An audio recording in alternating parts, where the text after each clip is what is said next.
इस अड्डा में आज हम फिर बात करेंगे कई दिनों की तरह जैसे हम बात करते आ रहे हैं अडानी समूह की। आज क्या हुआ है? क्या अडानी के शेयर वहां पहुंच गए हैं जहां से ये और नीचे नहीं जा सकते हैं, जहां से इनमें रिकवरी आने के आसार दिखाई पड़ते हैं?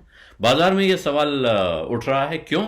क्योंकि आज अडानी एंटरप्राइजेस काफी गिरने के बाद जो फ्लैगशिप कंपनी है अडानी समूह की, वो कल के मुकाबले देखें तो 1.38% या 21 रुपए 55 पैसे ऊपर बढ़कर 1586 रुपए 80 पैसे पे बंद हुई एनएसई पर।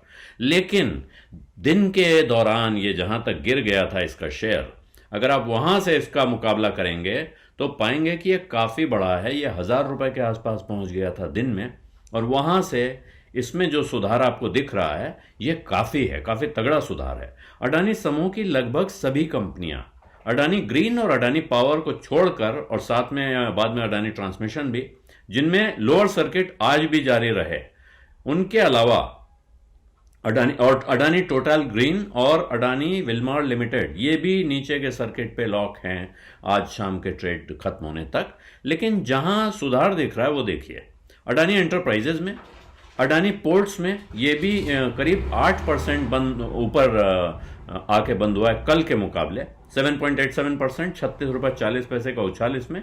ये भी बड़ी बुरी तरह गिरा हुआ था दिन के समय में। और इसी तरह अंबुजा और एसीसी, जिनको आप इस पैक से अलग मानिए क्योंकि ये सीमेंट कारोबार अडानी ने हाल में खरीदा है और उसमें एक अलग वैल्यू देखते हैं लोग, वो उसका कैश फ्लो भी देखते हैं, इस वजह से शायद उनको तो अलग देखा जा रहा है।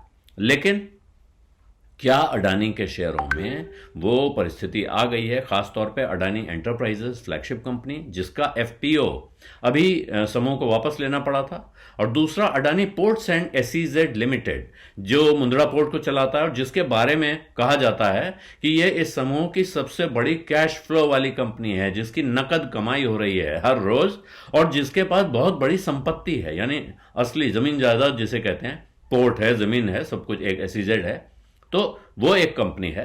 तो बाजार को अगर आप सरफेस पे देखते हैं तो आपको लग रहा है कि नहीं, यहां जहां तक गिर रहा था गिर गया, इसके बाद सुधरने की वजह क्या हो सकती है? आज अनेक वजहें आपको, अगर आप खबरों पे नजर डालें तो आपको दिखाई पड़ेंगी। एक, पहली बार सरकार ने अपनी चुप्पी तोड़ी अडानी के बारे में, और सरकार की तरफ से यह बात कही गई कि रिजर्व बैंक और स्टेट बैंक और एलआईसी जो भी हैं, सभी की तरफ से जो भी काम किया गया है कोई चिंताजनक बात नहीं है। तो सरकार ये कह रही है। रिजर्व बैंक की तरफ से एक बयान आया कि बैंकिंग सेक्टर बिल्कुल मजबूत और रिजिलेंट है अडानी के इस कांड के बावजूद। निर्मला सीतारमण वित्त मंत्री ने खुद कहा कि लाइफ इंश्योरेंस कॉरपोरेशन और स्टेट बैंक ऑफ इंडिया का जो कॉरपोरेशन है अडानी समूह की कंपनियों में, ये उन्होंने आज एक इंटरव्यू में कहा है, वो वेल विद इन लिमिट है, यानी वो सीमा के अंदर है, फिक्र की कोई बात नहीं है।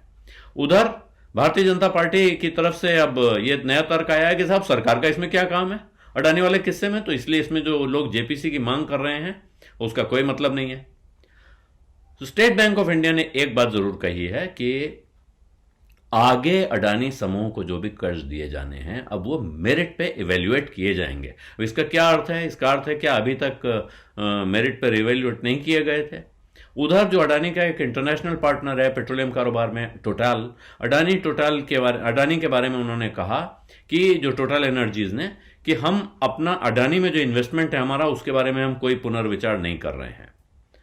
फिर मूडीज जो रेटिंग एजेंसी है, उनका कहना है कि जो अडानी के शेयरों में भारी गिरावट हुई है, इससे अडानी की कर्जा चुकाने की क्षमता पर असर पड़ सकता है, एबिलिटी पे असर पड़ सकता है।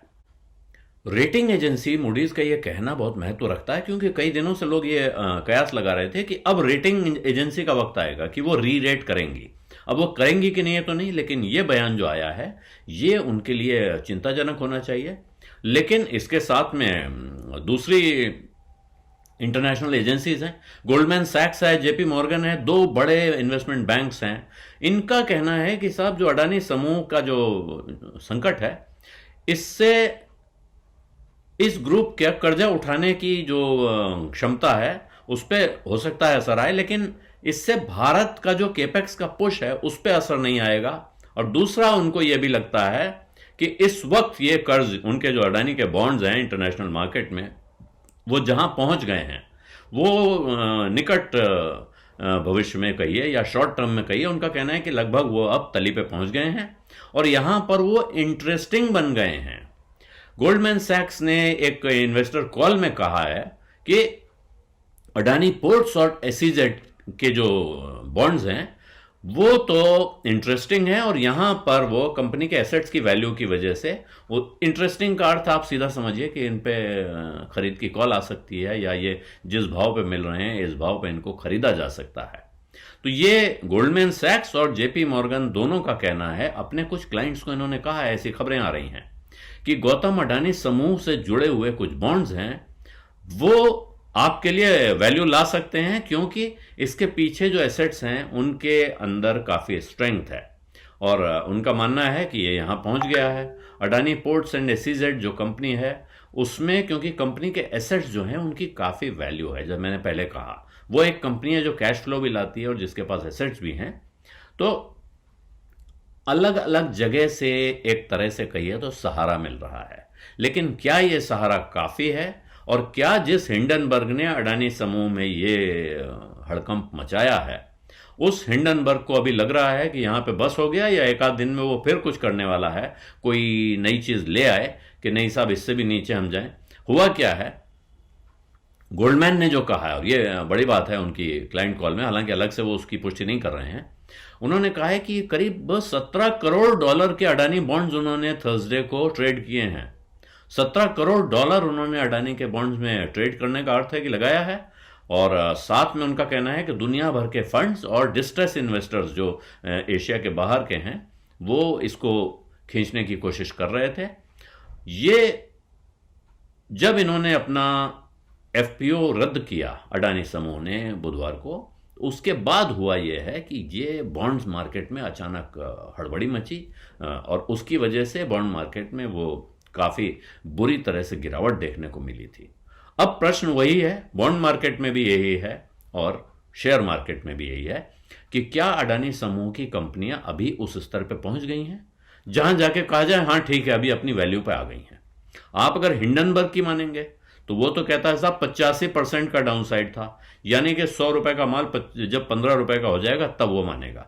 लेकिन क्या बाजार अडानी के भविष्य को लेकर इतना चिंतित है, इतना आशंकित है कि वो यहां से आगे अभी इसमें और गिरावट देखेगा, या जो अडानी एंटरप्राइजेज में, अडानी पोर्ट्स में जो अब रिलीफ एक तरह की दिखाई पड़ी है आज भारी गिरावट के बाद, वो आगे जारी रहेगी, या जिन कंपनियों में भी लोअर सर्किट लग रहे हैं वो कंपनियां अडानी समूह के जो बाकी जो चिंता के बादल उसके ऊपर थे उसको और गहरा करेंगे?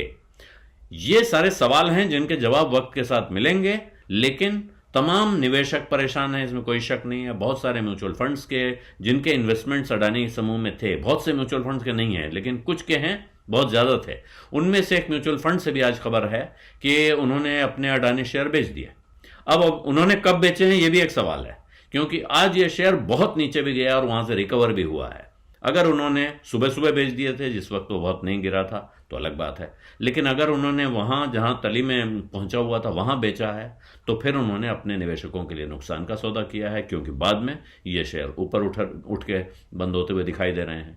अब अगर उन्होंने उन शेयरों में पैसा लगा रखा था जिनमें लगातार लोअर सर्किट लग रहा है और किसी तरह वो वहां से निकलने में कामयाब हो गए हैं, तो फिर समझिए कि हाँ कुछ राहत की बात है। अब यहां जब अडानी समूह के अंदर की बात होती है तो जेपी मॉर्गन ने जो बात कही है वो कह रहे हैं कि साहब अडानी इलेक्ट्रिसिटी का एक बॉन्ड और अडानी ग्रीन एनर्जी लिमिटेड की जो ऑपरेटिंग कंपनी है इनका जो बॉन्ड है, इनको हम जो बाकी बॉन्ड्स के मुकाबले पैकिंग ऑर्डर में ऊपर रखते हैं, और उनको लग रहा है कि आखिरकार जो उनके एसेट्स हैं उनकी कीमत और कॉरपोरेट गवर्नेंस पर जैसे ही भरोसा लौटेगा तो फिर वो वापस सुधार इनमें दिखाई पड़ सकता है। तो ये तो विदेशी निवेशकों का बॉन्ड का खेल है, लेकिन भारत में शेयर बाजार में अडानी के शेयरों में पैसा लगा के बैठे हुए लोगों का क्या होगा, उनको कब राहत मिलेगी या नहीं मिलेगी, इन सवालों के जवाब अभी कहीं नहीं है। बिजअड्डा में आज इतना ही। अब इजाजत दीजिए। धन्यवाद। नमस्कार।